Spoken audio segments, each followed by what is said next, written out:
Hello student, welcome back my YouTube channel science beta.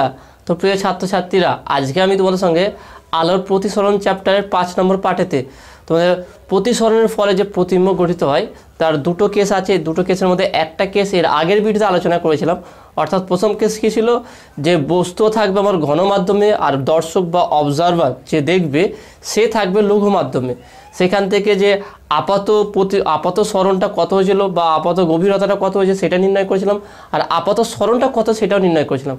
আজকে দ্বিতীয় কেসটা আলোচনা করব, সেটা হচ্ছে কি, যে বস্তু থাকবে আমার লঘু মাধ্যমে এবং চোখ থাকবে ঘন মাধ্যমে। এটা আলোচনা করব। এরপরে এর সঙ্গে আরেকটা গুরুত্বপূর্ণ বিষয় আলোচনা করব, যে ক্রিটিক্যাল অ্যাঙ্গেল বা সংকট কোণ। সংকট কোণের আমরা ইউজ করে কীভাবে প্রতিসরণ সূত্রটা আমরা পাই। এখানে একটা গুরুত্বপূর্ণ ফর্মুলা আছে, যেই ফর্মুলাটা পরীক্ষা এখান থেকে অনেক কটা অঙ্ক আছে। ওকে, সেই ফর্মুলাটাও আজকে ডিসকাস করবো। ওকে, তো আজকের ভিডিওটি খুবই গুরুত্বপূর্ণ হবে। ভিডিওটি তোমরা প্রথম থেকে শেষ পর্যন্ত দেখবে, কোথায় স্কিপ করবে না। তো আমরা আলোচনা শুরু করবো। আলোচনা শুরু করার আগে তোমাদের কাছে রিকোয়েস্ট আছে, তোমরা যদি এখনও পর্যন্ত সায়েন্স বিটা চ্যানেল যদি সাবস্ক্রাইব না করে থাকো, অবশ্যই চ্যানেলটি সাবস্ক্রাইব করবে এবং পাশে থাকা বেল আইকনটি প্রেস করবে। কারণ সায়েন্স বিটা চ্যানেলে ক্লাস 10 to 12 ফিজিক্স, কেমিস্ট্রি এবং ম্যাথামেটিক্স ওয়েস্ট বেঙ্গলে যে সিলেবাস আছে সেই সিলেবাস অনুযায়ী ভিডিও আপলোড করা হয়। অলরেডি অনেক ভিডিও আপলোড করা হয়েছে, তোমরা প্লেলিস্টে দেখতে পারো। ওকে, তো প্রথম আমরা দেখে না এটা আলোচনা করে, তোমরা হেডিং দাও লঘু বস্তু লঘু মাধ্যমে ও চোখ ঘন মাধ্যমে আছে।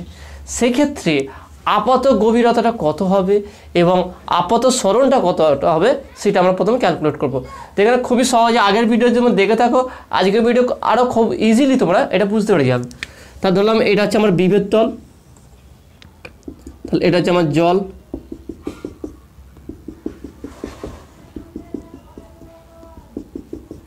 ওকে। তাহলে এখানে ধরলাম এটা হচ্ছে লঘু মাধ্যম, লঘু, আর এটা হচ্ছে কি ঘন মাধ্যম। ওকে, এর হচ্ছে μ1 যেটা বলেছিলাম, এটা হচ্ছে কি μ2। পরবর্তীকালে আমরা এটাকে মিউ ধরে নিয়েছিলাম, এটাকে 1, কারণ বাই মাধ্যম।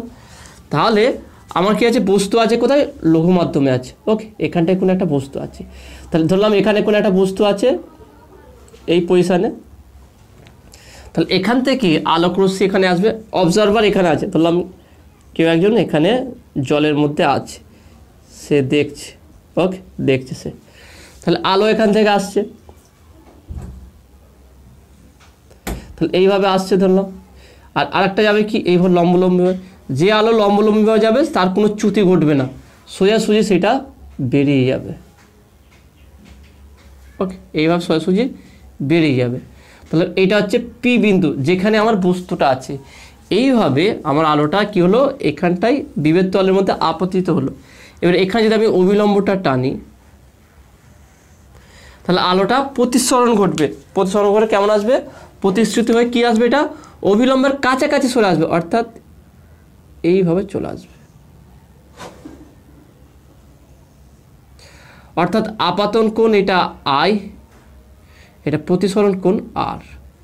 এবার কেউ যদি এখান থেকে দেখে, এখান থেকে কেউ যদি দেখে বস্তুটাকে, তা সে বস্তুটা কোথায়, এখানে দেখতে পাবে কি, এখানে দেখতে পাবে না, কারণ আলো বাঁকা পথে যায় না, আলো সোজাসুজি যায়। তা সে দেখবে কোথায়, সে দেখবে এই বরাবর।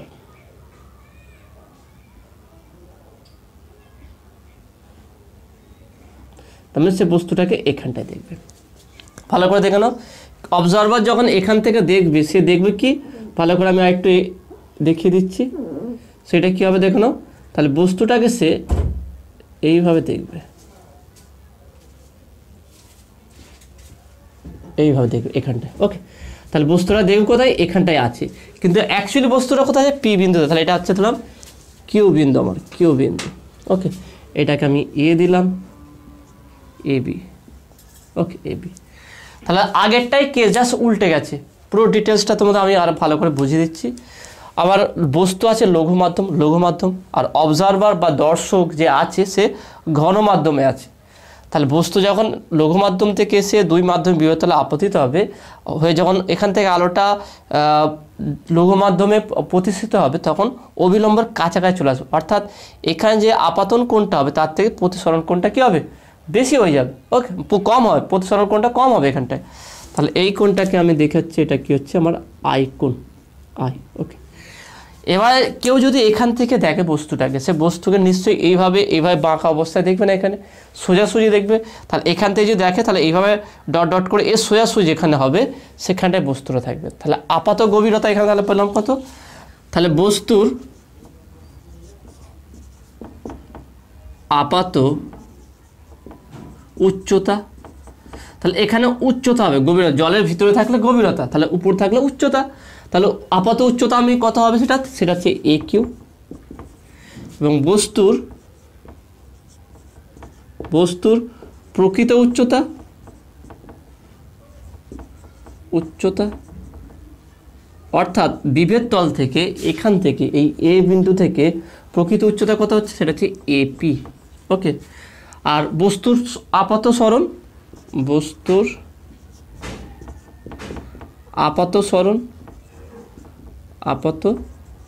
সরণ সেটা কত হবে পি কিউ। ওকে, তারপরে সেম টু সেম আগেরটা যেভাবে করেছিলাম এটাও সেম টু সেম হবে, শুধু আমার ক্যালকুলেশনটা একটু আলাদা হবে কারণ আমার ডিস্টেন্সগুলো সব চেঞ্জ আছে, বস্তুর অবস্থান হিসাবে এর ক্যালকুলেশনটা চেঞ্জ হবে। তাহলে এখানে আমরা একটু জেনে নিই। তাহলে বস্তু দেখে নাও, এখানে আমরা আগের মতনই যে এই যে এটা ধরলাম n1, ওকে, এইটা হচ্ছে আমার দেখে নাও পি, এইটা সি, আর এইটাকে আমরা ডি ধরলাম একইভাবে আগেরটা যেরকম ধরেছিলাম। তাহলে C A B C D, ওকে এইটা। এবার দেখে নাও এই কোণটা আর এই কোণটা দেখেন, যেহেতু n1 এটাকে আমি n1 বলছি, n1 এই লাইনটা অভিলম্বটা এই অভিলম্ব, এবং এ বি এই যে লাইনটা আছে এই দুটো লাইন পরস্পর কি আছে সমান্তরাল আছে। তা যদি দুটো লাইন সমান্তরাল থাকে তাহলে এই কোণটা আর এই কোণটা পরস্পর সমান হবে, কারণ কি একান্তর কোণ। ভালো করে দেখুন, দুটো লাইন আছে এইবার টানলাম, তাহলে এই কোণটা যা হবে এই কোণটাও কি হবে সেম হবে। তাহলে এইটা যদি আই হয় এইটাও আই হবে, তাহলে এই কোণটা আর এই কোণটা পরস্পর সমান হবে, এটা কি কোণ একান্তর কোণ। ওকে, আর একটা জিনিস দেখে নাও যে আমার যদি দেখে নাও যেহেতু একই লাইন টেনে, আবার দেখে নাও যদি আমি এটা টানি তাহলে এইবার টানি তাহলে এই কোণটাও ইকুয়াল হবে। এই কোণটা কি এই দুটো লাইন দেখে নাও ভালো করে বুঝে নাও, এই লাইনটা আর এই লাইনটা দুটো যদি সমান্তরাল হয় তাহলে এই কোণটা সমান হবে, এই কোণটা আর এই কোণটা সমান হবে। এই কোণগুলো কি কোণ হবে অনুরূপ কোণ। ওকে, এই কোণগুলো অনুরূপ কোণ। তাহলে আমি বলতে পারি এই কোণ আর এই কোণ এইটাও সেম হবে, তাহলে এটা হচ্ছে কি আমার অনুরূপ কোণ। ওকে, তাহলে এখানে যদি আমি প্রতিসরণ সূত্র লাগাই তাহলে কি বলবো sine i by sine r equal to mu. তাহলে আপেক্ষিক প্রতিসরাঙ্ক এর মাধ্যমে এখানে তাহলে আলো আসছে কি 1 নম্বর মাধ্যম থেকে 2 নম্বর মাধ্যমে, আগেটা বলেছিলাম কি 2 নম্বর মাধ্যম থেকে 1 নম্বর মাধ্যমে গেছিলো। যেহেতু সাইন আই নিচ্ছি তাহলে আইটা উপরে আছে, তাহলে কী হবে এর মাধ্যমে প্রতিসরাঙ্ক, তাহলে মিউ 1 2 অর্থাৎ mu 2 by mu 1। Okay, mu 2 by mu 1, তাহলে sine i by sine r মানে কি, তাহলে এটাকে আরেকটু ঘুরিয়ে বলতে পারি, বা mu 2 by mu 1 equal to sine i মানে আমার এই কোণটা অর্থাৎ সাইন অ্যাঙ্গেলটা কত হচ্ছে দেখে নাও, সাইন আই অ্যাঙ্গেলটা NCP, okay, divided by sine দেখে নাও সাইন আরটা কোনটা হবে দেখে নাও, আর অ্যাঙ্গেলটা এটা, তার হচ্ছে ডিসিএন1। ওকে, ডিসিএন1, ওকে, এটাকে আমরা 1 নম্বর দিলাম। তাহলে সিম্পল কি করলাম, ছবিটা ভালো করে ড্র করো, ছবিটা মাস্ট ভালো করে বুঝতে হবে একদম। এইটা ছবি বুঝতে পারলে তোমার সমস্ত ক্যালকুলেশন করতে হয়ে যাবে, মুখস্থ করতে হবে না যে কীভাবে কী আসছে। ওকে, তাহলে প্রথম স্টেপ কি, আমরা আলোর প্রতিসরণ যে সূত্রটা আছে প্রতিসরণ সূত্রটা লিখবো, লেখার পর আই আর আরটাকে এনসিপি অ্যাঙ্গেলের নাম হিসাবে করে দেবো। ওকে, এটা করলাম। এবার নেক্সট কি এবার দেখানো, এবার আমরা ইকুয়াল করবো দেখানো। তাহলে এখানে একটু মুছে দিচ্ছি, তাহলে এখানে বলবো কি, অতএব বলতে পারি যে angle NCP equal to angle CPA ব্র্যাকেটে লিখে দেবো একান্তর কোণ।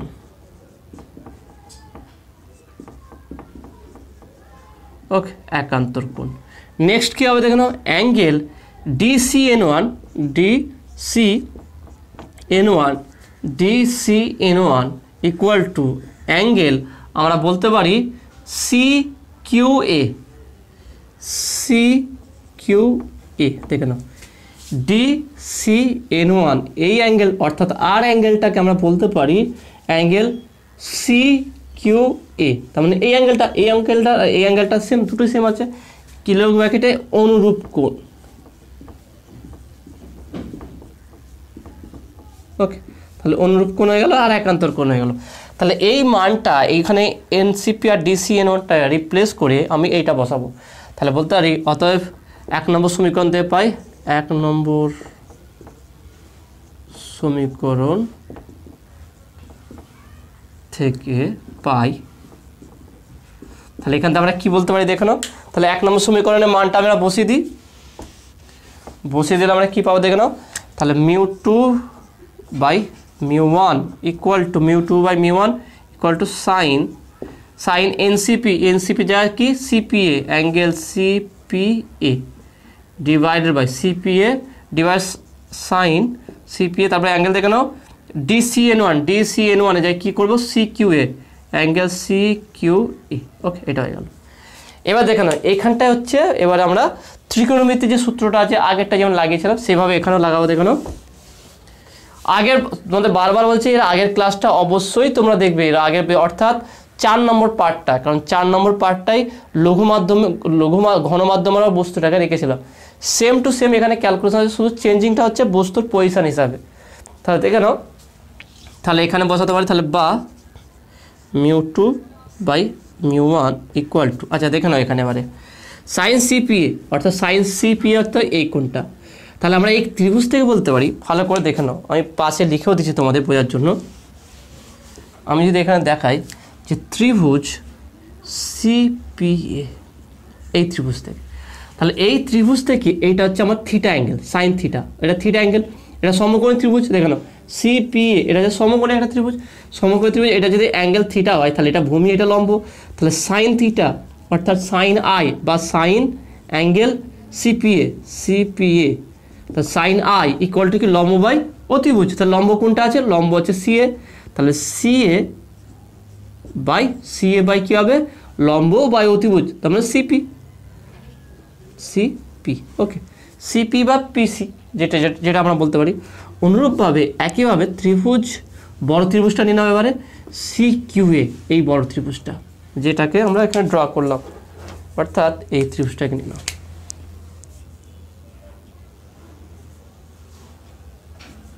এই ত্রিভুজটা। ওকে, সিকিউ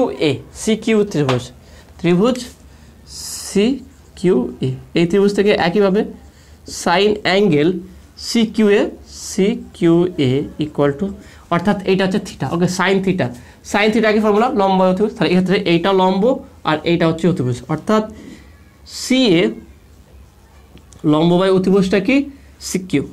ওকে, এটা তাহলে এখানটা ওটা বসাবো, তাহলে বা μ2 বাই μ1 সাইন সিপিএ অর্থাৎ এটা CA by CP divide by sine সিকিউটা কি সিএ বাই সিকিউ, এটা হলো ইকুয়াল টু, তাহলে সিএ বাই সিপি ইন্টু এটা উল্টে যাবে সিকিউ বাই সিএ, তাহলে সিএ কাটলো, তাহলে বা μ2 by μ1 equal to CQ by CP.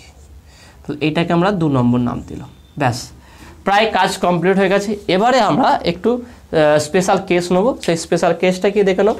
তাহলে এটা আমরা মেন ক্যালকুলেশন হয়ে গেলে এবার স্পেশাল আমরা কেসটা নেবো, নিয়ে আলোচনা করব। প্রথম দেখে নাও, প্রথম মাধ্যমটা হচ্ছে লঘু মাধ্যম, তাহলে বাই মাধ্যম হলে μ1 ইকুয়াল টু 1, বাই মাধ্যম হলে μ1 ইকুয়াল টু 1, আর এটা ধরি বা এখানে μ1 ইকুয়াল টু 1 ধরলাম, এখানে শুধু করলাম μ2 ইকুয়াল টু ধরি, কারণ জলের ক্ষেত্রে একটা যেহেতু প্রতিসরণ করে সেটাকে 1 ধরলাম। আর কি সি এবং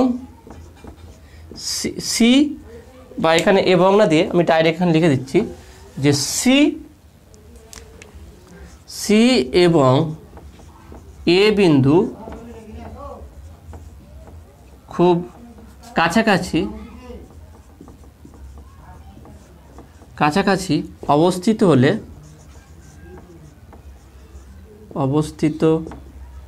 হলে দেখে নাও, যদি আমি আরেকবার বুঝি দেখে নাও, সি কিউ আর এ কিউ দুটোর দূরত্ব আলাদা আছে।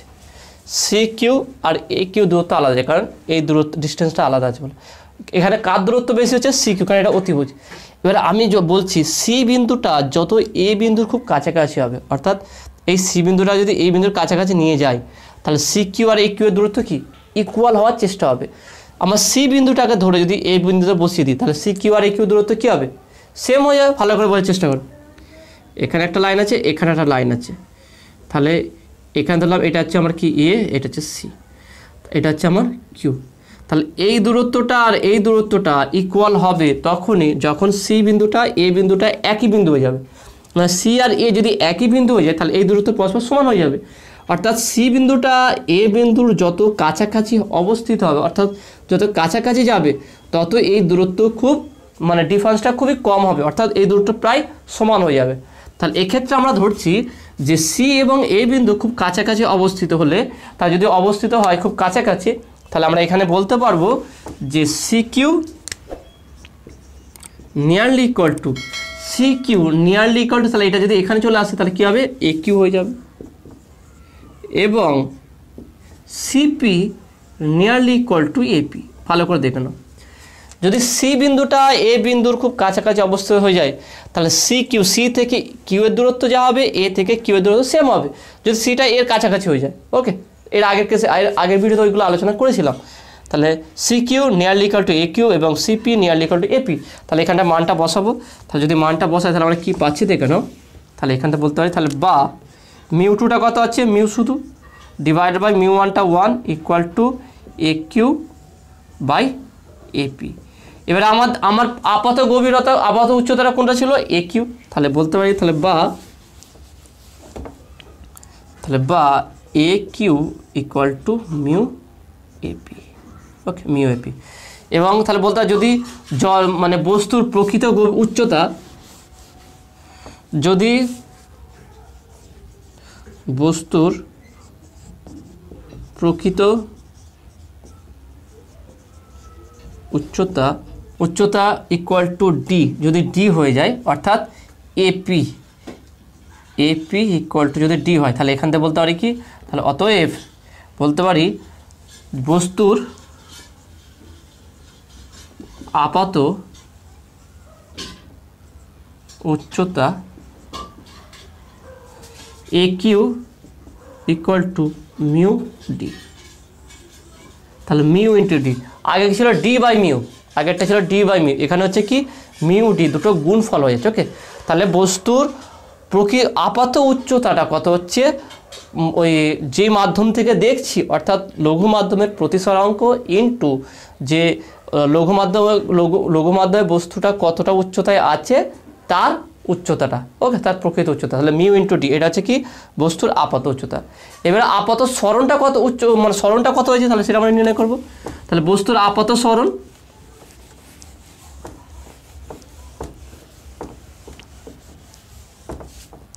তাহলে এখানে বলতে পারি বস্তুর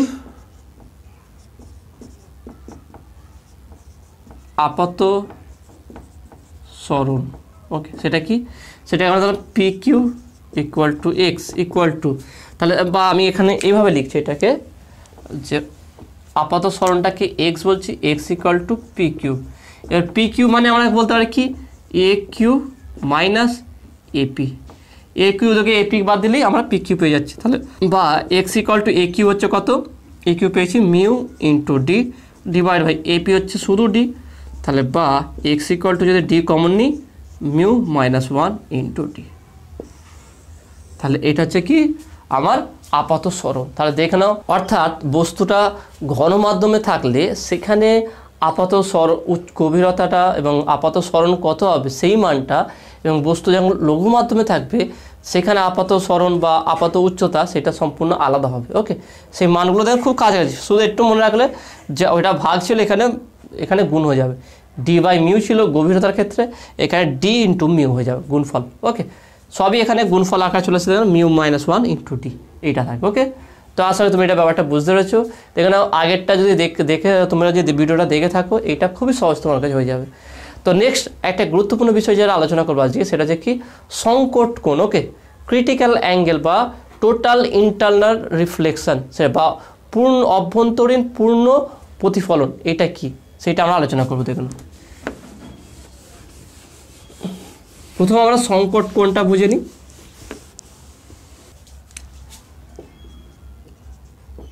সংকট কোণ ওকে বা ক্রিটিক্যাল অ্যাঙ্গেল।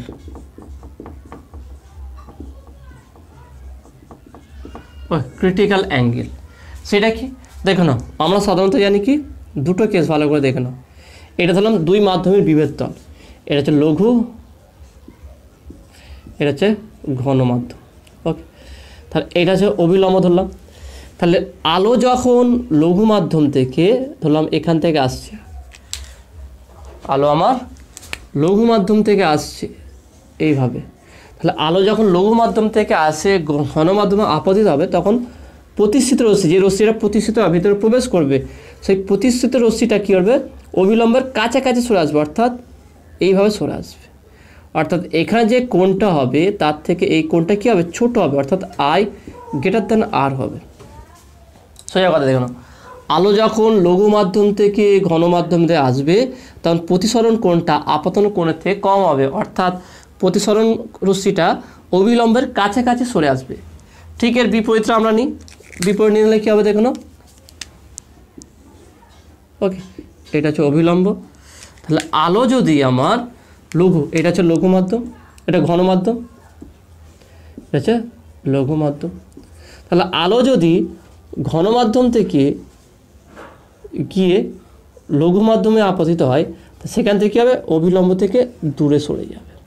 অর্থাৎ এইটা যদি আর হয় বা এটা যদি আমি আই বলি এক্ষেত্রে, তাহলে এটাকে আমি আই বলছি, এটা হচ্ছে আর বলছি, তাহলে এখানে এই কোণটা দেখে নাও, এখানটা হচ্ছে কি আর গ্রেটার দ্যান আই হবে, অর্থাৎ এখানে প্রতিসরণ কোণটা আপতন কোণের থেকে বেশি হবে। তাহলে এখান থেকে এইটা আমার জানতে হবে, শুধু এইটা জানলে যথেষ্ট হয়ে যাবে। সেটা হচ্ছে কি যে আলো যখন লঘু মাধ্যম থেকে ঘন মাধ্যমে প্রবেশ করবে তখন প্রতিষ্ঠিত রশ্মিটি, এটা যে প্রতিষ্ঠিত রশ্মি, ওকে এটা হচ্ছে প্রতিষ্ঠিত রশ্মি,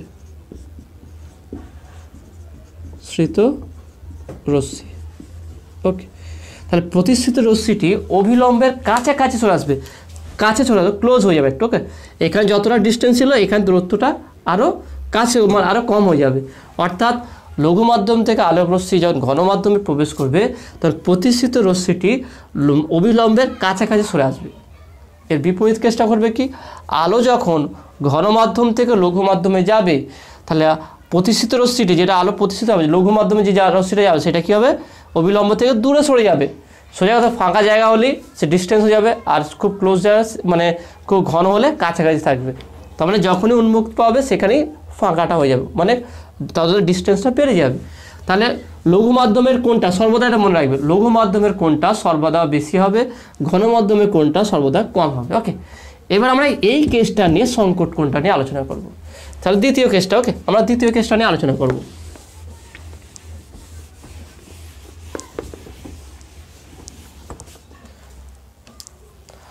তাহলে এই হচ্ছে আমার বিভেদ তল আর এটা হচ্ছে আমার অভিলম্ব। ওকে, তাহলে এটা হচ্ছে আমার কি ঘন মাধ্যম আর এটা হচ্ছে আমার কি লঘু মাধ্যম। ঠিক, লঘু মাধ্যম। এবারে ভালো করে দেখে নাও, আলো যদি, তাহলে আমি প্রথমে একটা যে কোনো একটা অ্যাঙ্গেলে আলোটা ফেললাম। ওকে, এখানে তাহলে ফেললে কি হচ্ছে আলোটা যে এখানে যেই বরাবর যাওয়া উচিত লঘু মাধ্যমে কি আলোটা একটু অবিলম্ব থেকে দূরে সরে যাবে এইভাবে। তার মানে আমি এই অ্যাঙ্গেলটা ভালো করে বুঝে নাও, এই অ্যাঙ্গেলটা যত বাড়াবো তার তুলনায় এই অ্যাঙ্গেলটা আরও বাড়বে। তার মানে এটাকে যদি আমি এইভাবে না করে যদি এখান থেকে ফেলি তাহলে কী হবে, মানে আলোটাকে এখান থেকে না ফেলি এখান থেকে যদি ফেলি, অর্থাৎ ঘন মাধ্যমের কোণটা যদি বেশি আপাতন কোণটা যদি বাড়িয়ে দিই তাহলে এই কোণটা কি আরও বাড়বে, তাহলে আলো রশ্মি কী হবে আরও এইদিকে সরে আসবে। তাহলে এইভাবে এই কোণটা যত বাড়াবো, ভালো করে বুঝে নাও, এই কোণটা যত বাড়াবো এইদিকে লঘু মাধ্যমের কোণটাও তত বাড়বে, এইদিকে যত বাড়াবো এইদিকে তত বাড়বে। তাহলে একটা নির্দিষ্ট অ্যাঙ্গেলের জন্য দেখে নাও, একটা নির্দিষ্ট একটা কোণের জন্য, তাহলে ব্যাপারটা ভালো করে বুঝে নাও। আমি ঘন মাধ্যমের কোণটা যত বাড়াবো লঘু মাধ্যমের কোণটাও ততটা পরিমাণ বেড়ে যাবে। তাহলে আগে প্রথম এই রশ্মিটার জন্য যদি আমি এই অ্যাঙ্গেলটা পাই, প্রথমটার জন্য যে অ্যাঙ্গেলটা আছে এই অ্যাঙ্গেলটা যদি পাই, তার দ্বিতীয় কোণের জন্য এই কোণটার জন্য কী হবে, এই অ্যাঙ্গেলে আলোর ফেলে কোণটা বাড়বে না কমবে, আরও বাড়বে, আরও দূরে সরে যাবে, আরও করলে আরও দূরে সরে যাবে। তাহলে একটা পার্টিকুলার এই অ্যাঙ্গেলটা যত বাড়াবো ততটাই বাড়বে, বেড়ে বেড়ে কত যাবে এখান পর্যন্ত চলে আসতে পারে। তাহলে পার্টিকুলার একটা অ্যাঙ্গেলের জন্য আলোক রশ্মি লঘু মাধ্যমে না বেরিয়ে দুই মাধ্যমে যে বিভেদ তল আছে সেই বিভেদ তল ঘেঁষে যায়। ব্যাপারটা ভালো করে দেখে নাও। মানে এইভাবে আমি ঘন মাধ্যমের অ্যাঙ্গেলটা বাড়িয়ে এমন একটা নির্দিষ্ট অ্যাঙ্গেল করে দিয়েছি, তারপর হচ্ছে আলোক রশ্মিটা আর লঘু মাধ্যমে বেরোচ্ছি না, এই দুই মাধ্যমে যে বিভেদ তল আছে সেই তল ঘেঁষে চলে যায় একদম। অর্থাৎ এখানে যে অ্যাঙ্গেলটা হচ্ছে সেই অ্যাঙ্গেলটা কত ডিগ্রি হচ্ছে, 90 ডিগ্রি হচ্ছে। ওকে, 90 ডিগ্রি, অর্থাৎ প্রতিসরণ কোণটা 90 ডিগ্রি হচ্ছে। ভালো করে ব্যাপারটা বুঝে নাও, একদম খুব সহজ ব্যাপার আছে একদম। এটা আমি ঘন মাধ্যমে আমরা জানি যে অ্যাঙ্গেল হয় লঘু মাধ্যমে তার থেকে বেশি অ্যাঙ্গেল হয়, তাহলে এই হিসাবে ঘন মাধ্যমের কোণটা বাড়ায় লঘু মাধ্যমের কোণটা ধীরে ধীরে বাড়বে। তো পার্টিকুলার এমন একটা অ্যাঙ্গেল আছে বাড়িয়ে দেখছি এমন একটা ঘন মাধ্যমে একটা কোণের জন্য, সেটাকে আমরা বলছি theta C for critical angle. Okay, তাহলে পার্টিকুলার ঘন মাধ্যমে একটা নির্দিষ্ট কোণের জন্য দেখতে পাচ্ছি যে লঘু মাধ্যম আর ঘন মাধ্যম যে বিভেদ তল আছে, আলোটা লঘু মাধ্যমে না গিয়ে লঘু আর ঘন মাধ্যমে বিভেদ তল ঘেঁষে যায়, অর্থাৎ অবিলম্ব সাপেক্ষে 90 ডিগ্রি কোণ করে যায়। তাহলে এই নির্দিষ্ট কোণকে, যেই কোণে লঘু মাধ্যম থেকে আলোক রশ্মি, ভালো করে সংজ্ঞাটা আকারে তোমরা লিখে নিতে পারো কথাটা, লঘু মাধ্যমে যে নির্দিষ্ট কোণের জন্য প্রতিষ্ঠিত রশ্মিটি দুই মাধ্যমের বিভেদ তল ঘেঁষে যা প্রতিষ্ঠিত হয়, অর্থাৎ অবিলম্বের সঙ্গে 90 ডিগ্রি কোণ করে, সেই অ্যাঙ্গেলটাকে বলা হয় কি, ক্রিটিক্যাল অ্যাঙ্গেল বা সংকট কোণ। তাহলে এই কোণটাকে কি বলে, এই কোণটাকে বলা হয় সংকট কোণ। ওকে, তাহলে এই কোণটাকে বলা হয় সংকট কোণ। ধরলাম এই মাধ্যমের প্রতিসরাঙ্ক হচ্ছে মিউ, আর এটা আমার লঘু মাধ্যম, তাহলে এটা 1 হয় বায়ু, তাহলে বায়ু মাধ্যমের ক্ষেত্রে কী হবে, এটা 1 হয়ে যাবে। প্রথম সাপোজ আমি ধরে নিলাম এটা মিউ 1, এটা হচ্ছে মিউ 1, এটা হচ্ছে আমার মিউ 2। ওকে, এবার দেখে নাও, তাহলে আমি যদি এই ফর্মুলা ইউজ করি, তাহলে প্রতিসরণের সূত্রটা প্রয়োগ করলে তাহলে কী পাবো দেখে নাও। তাহলে এখানটায় এই কোণটা হচ্ছে আমার আই কোণ আর এটা হচ্ছে আমার আর কোণ। তাহলে বলতে পারি sine i by sine r equal to mu. ভালো করে দেখে নাও, sine i by sine r, অর্থাৎ এই কোণটা যদি আই হয়, এই কোণটা যদি আর হয়, তাহলে sine i by sine r equal to আলো কোন মাধ্যমে দেওয়া যাচ্ছে, দ্বিতীয় মাধ্যমে, এই কোণটা নিয়ে তাহলে এটা হবে মিউ 2 1। ওকে, মিউ 2 1, 2 থেকে 1-এর দিকে। তাহলে বা সাইন আয়ের জায়গায় কী বসাতে পারি, সাইন আই দেখে নাও, বা এখানে বলতে পারি মিউ 1 বাই মিউ 2।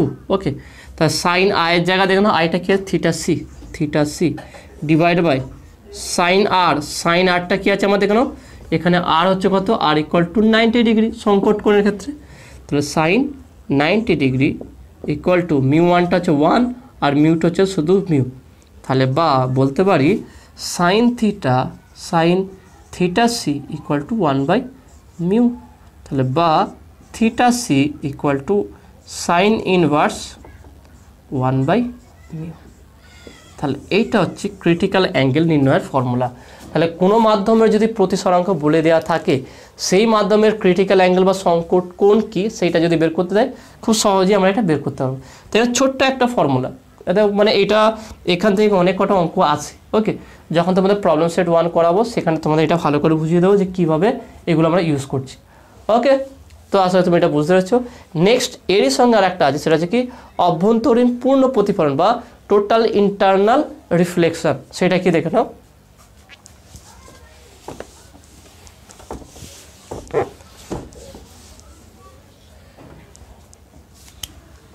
তাহলে অভ্যন্তরীণ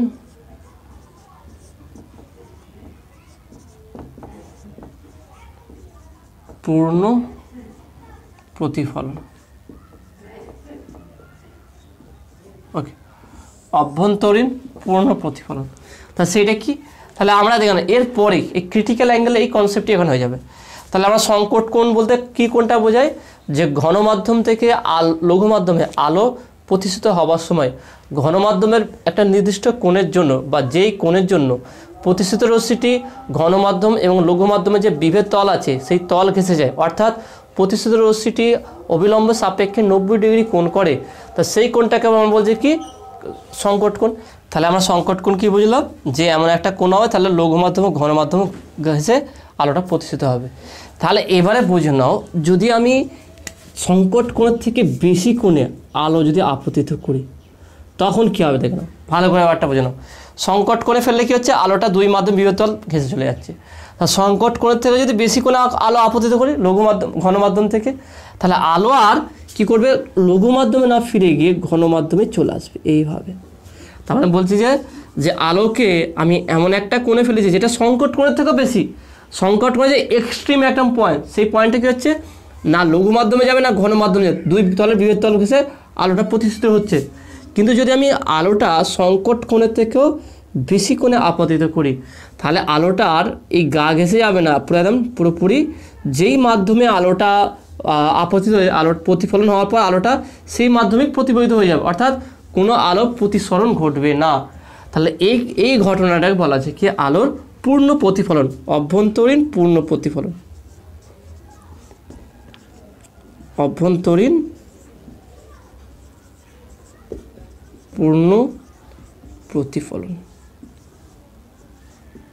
ওকে, আমরা এর আগে আলোর প্রতিফলন পড়েছি, কিন্তু সেখানে কিন্তু বলা হয় না পূর্ণ প্রতিফলন কথা বলা হয় না, এখানটাই বলা হচ্ছে। কেন? এটা একটা কোশ্চেন থাকে যে অভ্যন্তরীণ পূর্ণ প্রতিফলনকে পূর্ণ কথাটা আসছে কেন? তাহলে দেখে নাও। তাহলে আমরা কি বুঝলাম এখানটা থেকে? যে কোন ঘনমাধ্যম থেকে আলো লঘু মাধ্যমে যাওয়ার সময় ঘনমাধ্যমে যদি কোনো আলোকে ক্রিটিক্যাল অ্যাঙ্গেল বা সংকট কোণের থেকে বেশি কোণে যদি ঘনমাধ্যম থেকে আলোকে আপতিত করা হয় তা সেই আলো প্রতিসরণ না ঘটে ঘনমাধ্যমে প্রতিফলিত হয়ে আবার ফিরে আসে। তাহলে একে বলা হয় আলোর পূর্ণ প্রতিফলন, এইটা ঘটে। এবার এখানে পূর্ণ কথা বলা হচ্ছে কেন? নর্মালি দেখে না, যদি কোনো যখনই দুই মাধ্যম বিভেদ তল হবে, ধরলাম এটা হচ্ছে μ1 আর μ2, যখনই দুটো মাধ্যম থাকে ধরলাম এটা হচ্ছে অবিলম্ব। তা যখনই কোনো মাধ্যমে আলো আপতিত হয় এখানে দুটো কেস ঘটে, একটা হচ্ছে কি? আলো প্রতিসরণও ঘটে আর প্রতিফলনও ঘটে, দুটোই হয়। আলোর কিছু অংশ প্রতিফলিত হয়ে বেরিয়ে যায় আর কিছু অংশ আলোর ভিতরে প্রবেশ করে প্রতিসরণ ঘটে। তাহলে এটা হচ্ছে প্রতিসরণ, এটা হচ্ছে প্রতিফলন। ওকে, কিন্তু এক্ষেত্রে আলো যখন লঘু মাধ্যম ঘনমাধ্যমের ক্রিটিক্যাল অ্যাঙ্গেলের থেকে বেশি কোণে আপতিত হয় তখন সেই আলোর সম্পূর্ণ পার্ট মানে কোনো অংশই আর প্রতিসরণ হয় না, পুরো অংশটাই প্রথম মাধ্যমে এসে ফিরে যেতে বা প্রতিফলিত হয়ে চলে আসে। সেই জন্য একে বলা হয় কি? পূর্ণ প্রতিফলন। মানে এখানে পুরো আলোর সমস্ত অংশই প্রতিফলিত হয়ে যায়, কোনো প্রতিসরণ ঘটে না। ওকে, সেই জন্য এই প্রতিফলনকে বলা হয় কি? পূর্ণ প্রতিফলন। যেহেতু এখানে লঘু মাধ্যমের ভিতরে ঘটছে সেই জন্য এখানে অভ্যন্তরীণ কথাটাও এসছে, তাহলে একে বলা হয় কি? অভ্যন্তরীণ পূর্ণ প্রতিফলন। ওকে, তো আসলে তোমাদের ব্যাপারটা পুরো ক্লিয়ার হয়ে গেছে। তো আজকে যেইগুলো আলোচনা করলাম কেমন লাগলো সেটা তোমরা অবশ্যই কমেন্টে জানাবে। নতুন থাকলে অবশ্যই চ্যানেলটি সাবস্ক্রাইব করবে এবং পাশে থাকা বেল আইকনটা প্রেস করবে এবং বন্ধুদের সঙ্গে খুব বেশি বেশি করে শেয়ার করবে। তো দেখাবে নেক্সট ভিডিওয়। Have a nice day.